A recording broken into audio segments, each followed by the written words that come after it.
بسم الله الرحمن الرحيم. اللهم صل على سيدنا مولانا محمد وعلى آله وصحبه وبارك وسلم. الحمد لله تعالی. اللہ رب العزت کا فضل و احسان ہے ہم سب ماہ رمضان المبارک میں پانچویں شب میں نماز تراویح ادا کرنے کے لیے حاضر ہیں. اللہ رب العزت ہماری عبادات کو اپنی بارگاہ میں شرف قبولیت عطا فرمائے. کل جو ہم نے تلاوت قرآن مجید سماعت فرمائی تھی 5ویں پارے میں، اس میں سے 2 آیات مقدسہ پر مختصر سے چند باتیں آپ کے سامنے عرض کرنا چاہتا ہوں. یہ سورہ نساء ہے اور اس کی آیت مبارکہ نمبر 61 ہے، 61. اس میں اللہ رب العزت نے ایک بڑے ہی توجہ طلب اور اہم مضمون کی طرف توجہ دلائی ہے. بڑی سادہ سی بات ہے، سمجھ میں آنے والی ہے اور اس کو ہمیشہ یاد رکھنے کی ضرورت ہے. اللہ رب العزت نے ارشاد فرمایا وَإِذَا قِيلَ لَهُمْ تَعَالَوْا إِلَىٰ مَا أَنزَلَ اللَّهُ، جب ان لوگوں سے کہا جاتا ہے کہ اس کلام کی طرف آؤ جو اللہ رب العزت نے نازل فرمایا ہے. اب اس سے مراد قرآن مجید ہے، اور قرآن مجید چونکہ بنیاد ہے اسلامی تعلیمات کی، تو اس سے مراد دین اسلام ہے، تعلیمات اسلامی. یعنی جب انہیں کہا جاتا ہے کہ تم اللہ کے نازل کردہ احکام کی طرف آ جاؤ، اور پھر فرمایا وَإِلَى الرَّسُولِ، اور ایک دعوت یہ ہے کہ انہیں کہا جاتا ہے کہ نبی پاک کی طرف آ جاؤ، آقا علیہ السلام کی ذات کی طرف. تو 2 چیزیں ہیں، ایک احکام ہے اور ایک ہے آقا علیہ السلام کی ذات مبارکہ. ان 2 چیزوں میں بڑی اچھی طرح سمجھنے کی ضرورت ہے. آپ دیکھیں اگر کلمہ طیبہ بھی دیکھیں، لا الہ الا اللہ محمد الرسول اللہ، یہ جو نام ہے محمد، یہ آقا علیہ السلام کا اسم ذات ہے، اور رسول اللہ میں رسالت کی بات ہے. تو تعلیمات جو ہیں وہ رسالت سے ملتی ہیں، مگر اللہ رب العزت نے رسالت کی تعلیمات سے پہلے ذات کی بات کی، کیونکہ اگر آپ کا تعلق ذات کے ساتھ نہیں ہے تو آپ اس کی باتوں کو بھی نہیں سمجھ سکتے. بنیاد جو ہے وہ ذات مبارکہ ہے. وہی فرق یہاں بیان کیا گیا کہ جب انہیں کہا جاتا ہے وَإِذَا قِيلَ لَهُمْ تَعَالَوْا إِلَىٰ مَا أَنزَلَ اللَّهُ، جو اللہ نے احکام اتارے ہیں اس کی طرف آ جاؤ. وَإِلَى الرَّسُولِ، اور اگر انہیں کہا جائے کہ نبی پاک کی طرف آ جاؤ، رسول پاک کی طرف آ جاؤ. یہ 2 دعوتیں ہیں. تو قرآن مجید نے کہا رَأَيْتَ الْمُنَافِقِينَ، اگر تم کسی کو یہ 2 دعوتیں دو تو تم پہچان لو گے کہ منافق کون ہے. رَأَيْتَ الْمُنَافِقِينَ، وہ کون ہے؟ فرمایا یصدون عنک صدودا، کہ وہ کبھی بھی میرے محبوب کی بارگاہ کی طرف نہیں آئے گا. یعنی وہ احکام کا انکار نہیں کرے گا، اللہ کے جو احکامات ہیں دین، اس کا انکار نہیں کرے گا. جب اسے ذات کی طرف بلایا جائے گا تو اس کا انکار کرے گا.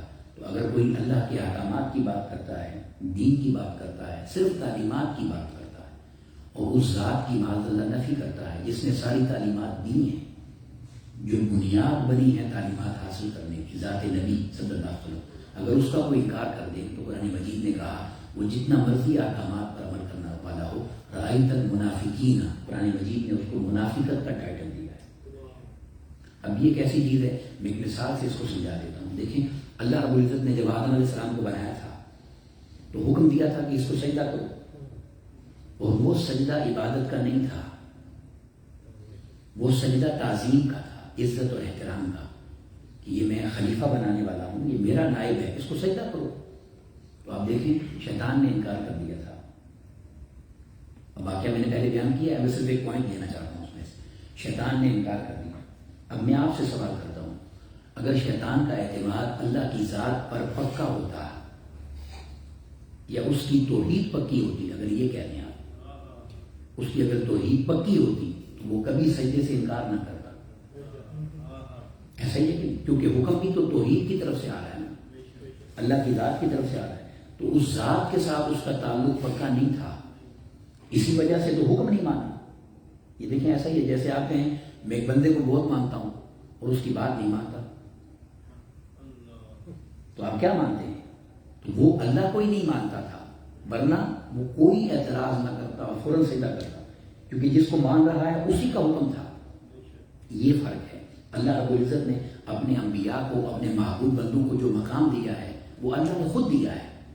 تو اگر اس مقام کا انکار کر دیا جائے تو اس کا مطلب ان کا انکار نہیں ہے، اس کا مطلب اللہ کی ذات کا انکار ہے، کیونکہ انہیں وہ منصب اللہ نے عطا کیا ہے۔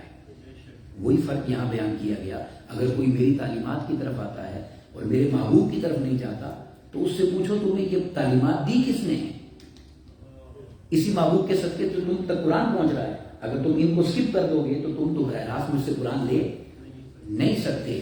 اس لیے اللہ رب العزت نے جگہ جگہ آقا علیہ السلام کا جو مقام ہے اس کو امت کے سامنے رکھا ہے، تاکہ اس مقام سے جڑے رہنے کی وجہ سے ہی انسان کو ہدایت نصیب ہو سکتی ہے۔ اور وہ مفسرین نے یہاں ایک بڑا خوبصورت جملہ لکھا ہے۔ مفسرین کہتے ہیں کہ جس نے آدم علیہ السلام کا ادب نہیں کیا تو وہ جنت میں موجود تھا، تو اللہ نے اس کو جنت سے نکال دیا ہے۔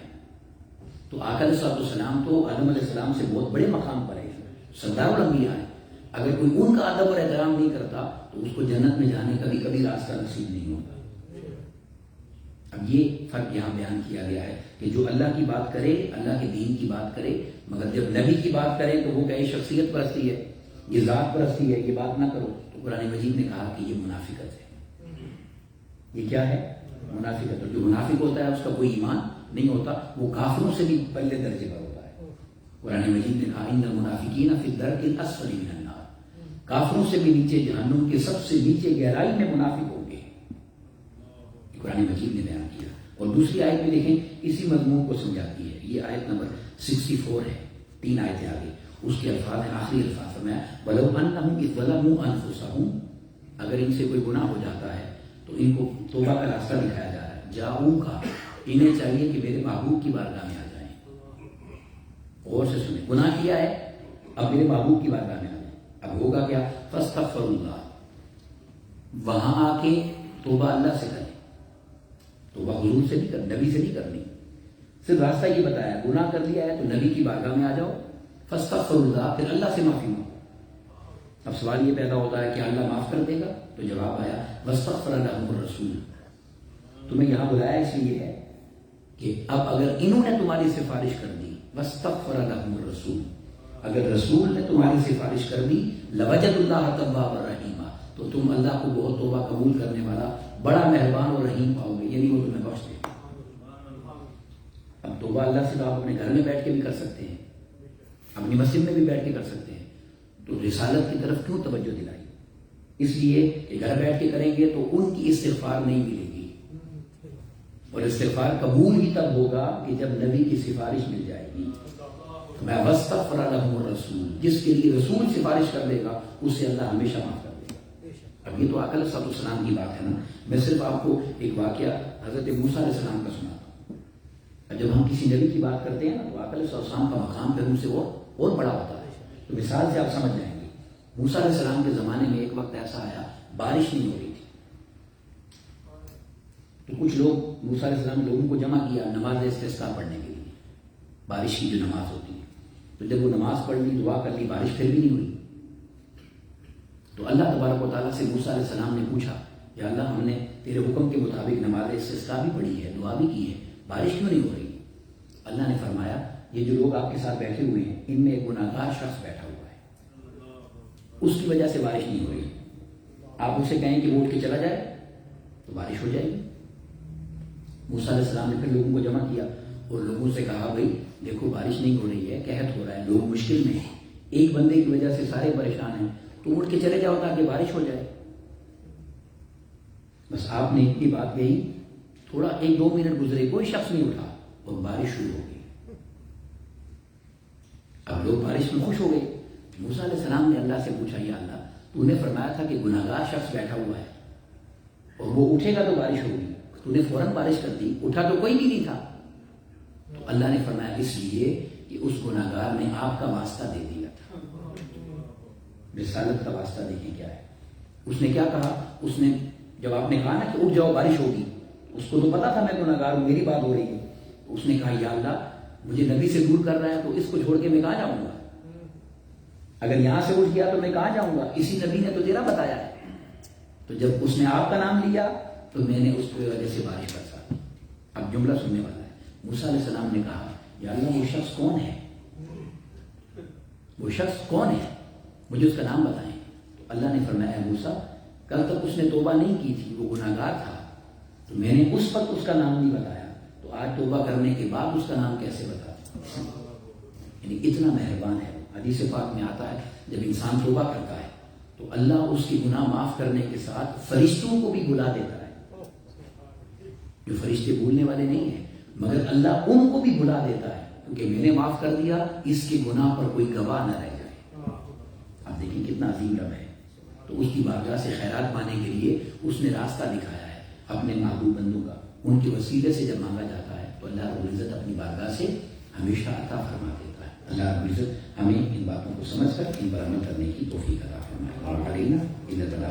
السلام علیکم ورحمۃ اللہ وبرکاتہ.